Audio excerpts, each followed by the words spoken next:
तो चलिए सीधे कहानी में चलते हैं। इसकी शुरुआत होती है एक ऐसे अपार्टमेंट से जिसके दरवाजे पर टेप लगी है, और एक ऐसे सिलसिले से जो हकीकत के सारे नियम ही तोड़कर रख देता है।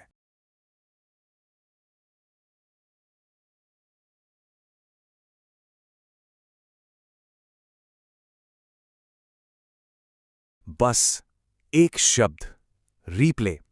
और ये कोई गुजारिश नहीं थी, ये एक कमांड था, एक ऐसा आदेश जो इस कहानी में सब कुछ बदलने वाला था। तो हमारी कहानी का जो मेन कैरेक्टर है वो है अरहान, जो पेशे से एक एडिटर है। और ये अजीब सा आदेश उसी को मिलता है आधी रात को एक सीलबंद दरवाजे के पीछे से, जहां से कोई आवाज आनी ही नहीं चाहिए थी। अब जरा इस सीन को महसूस कीजिए। ये कोई आम भूत वाली घटना नहीं है। रात के ठीक 2:49 पर दरवाजे पर जो टेप लगी है वो कांपने लगती है, ठीक वैसे ही जैसे किसी पुराने वीडियो फुटेज में स्टैटिक आता है। और फिर कॉरिडोर की लाइट जब भी झपकती है, एक परछाई के हिस्से दिखते हैं, कभी बाल, कभी एक कोहनी, तो कभी सीधी घूरती हुई आंखें। ये डर पैदा करने का एक बहुत ही अलग तरीका। अरहान, जो कि एक एडिटर है, उसका दिमाग फौरन काम करने लगता है। आखिर ये किसका रिप्ले है? किस घटना का? किस फुटेज का? या फिर किस मौत का? ये सारे सवाल उसके जहन में घूम रहे थे। और जब अरहान हिम्मत करके सवाल करता है तो जवाब इस रहस्य को और भी ज्यादा उलझा देता है। दरवाजे के पीछे से एक फुसफुसाहट आती है, मेरा नहीं। अगर उसका नहीं तो फिर किसका? यहीं से तो असली पहेली शुरू होती है। और बस यहीं पर आके ये कहानी किसी भी नॉर्मल भूत प्रेत की कहानी से एकदम अलग हो जाती है। ये कोई आम हॉन्टिंग नहीं है, ये एक रिकॉर्डेड हॉन्टिंग है। और इसके अपने नियम हैं, अपनी एक अलग ही दुनिया है।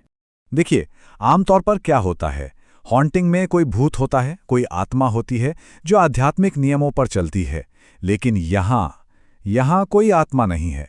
यहाँ जो एंटिटी है वो एक फुटेज है, एक अधूरी, खराब हो चुकी फुटेज जो अपार्टमेंट के अपने लॉजिक पर काम करती है। ये इस कहानी का सबसे कमाल का कॉन्सेप्ट है, जो डर को टेक्नोलॉजी और यादों से जोड़ देता है। तो ये अपार्टमेंट लॉजिक आखिर है क्या? इसे ऐसे समझिए कि ये उस बिल्डिंग का अपना मेमोरी सिस्टम है। मतलब वो इमारतें घटनाओं को सिर्फ याद नहीं रखती, बल्कि उन्हें एक डिजिटल रिकॉर्डिंग की तरह अपने अंदर स्टोर कर लेती हैं, जैसे हर दीवार एक हार्ड ड्राइव हो।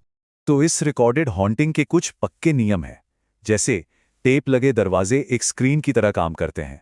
यहाँ बातों से ज्यादा बॉडी लैंग्वेज से इरादे पता चलते हैं, और रीप्ले जैसे कमांड से घटनाएं शुरू हो जाती हैं। और सबसे जरूरी बात, ये एंटिटी दरअसल एक अधूरी फुटेज है, जिसे पूरा होना है, जिसे किसी एडिटर की जरूरत है। अब कहानी में एक और परत खुलती है।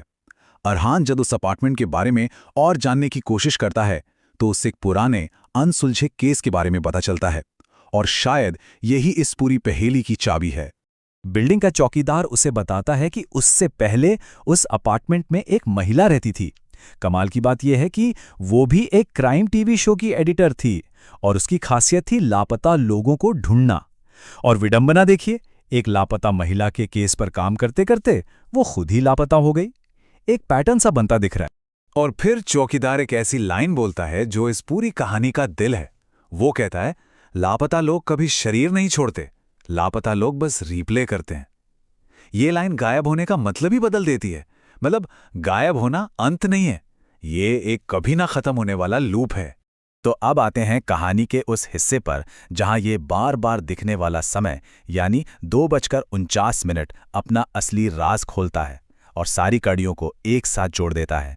अरहान को पता चलता है कि 2:49 AM कोई रैंडम टाइम नहीं है, ये रीप्ले टाइम नहीं, बल्कि ये डिसअपियरेंस टाइम है।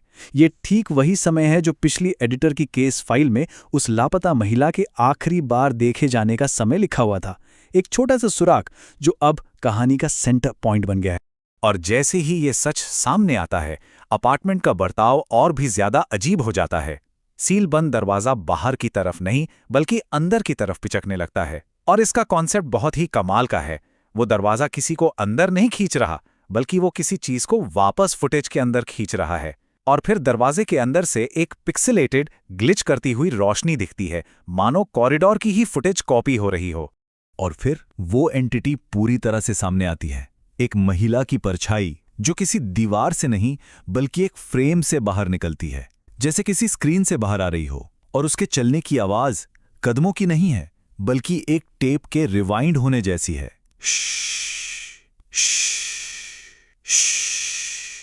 ये कहानी कहने का एक बेहतरीन तरीका है। अब कहानी अपने क्लाइमैक्स पर पहुंचती है, जहां वो फुटेज वाली एंटिटी अरहान को अपना आखिरी और सबसे खौफनाक आदेश देती है। एक ऐसा आदेश जो सीधे सीधे उसके एडिटर होने के पेशे से जुड़ा है। वो एंटिटी अब सीधे सीधे अरहान से बात करती है और अपने रिश्ते को साफ करती है। तुम एडिटर हो, मैं फुटेज हूं, इस मिसिंग फाइल को पूरा करो। सोच कर देखिए, एक तरह से एक भूत अपने शिकारी से उसकी ही भाषा में बात कर रहा है। और फिर आता है वो आदेश जो किसी भी एडिटर के लिए एक बुरे सपने जैसा है, अंडू करो, जिसे काटा था। एक एडिटर का काम ही होता है चीज़ों को काटना और जोड़ना, और अब उसे कुछ ऐसा अंडू करने के लिए कहा जा रहा है जिससे शायद हकीकत से ही काट दिया गया था। ये सुनते ही अरहान के दिमाग में सवालों की बाढ़ आ जाती है। किसे काटा गया था? फुटेज में कहां पर कट लगाया गया था? और सबसे बड़ा सवाल, ऐसा किया क्यों गया था? कहानी का तनाव अब अपने चरम पर है और कहानी इस एक चौंकाने वाले खुलासे पर आकर खत्म होती है। वो एंटिटी कहती है, जिस दिन मैं गायब हुई मैं अकेली नहीं थी। ये एक ऐसा क्लिफहैंगर है जो हमें एक बहुत गहरे सवाल के साथ छोड़ जाता है। क्या सच में किसी इंसान को किसी घटना की फुटेज से एडिट करके हमेशा के लिए हटाया जा सकता है? और अगर हाँ, तो वो कटी हुई फुटेज आखिर जाती कहाँ?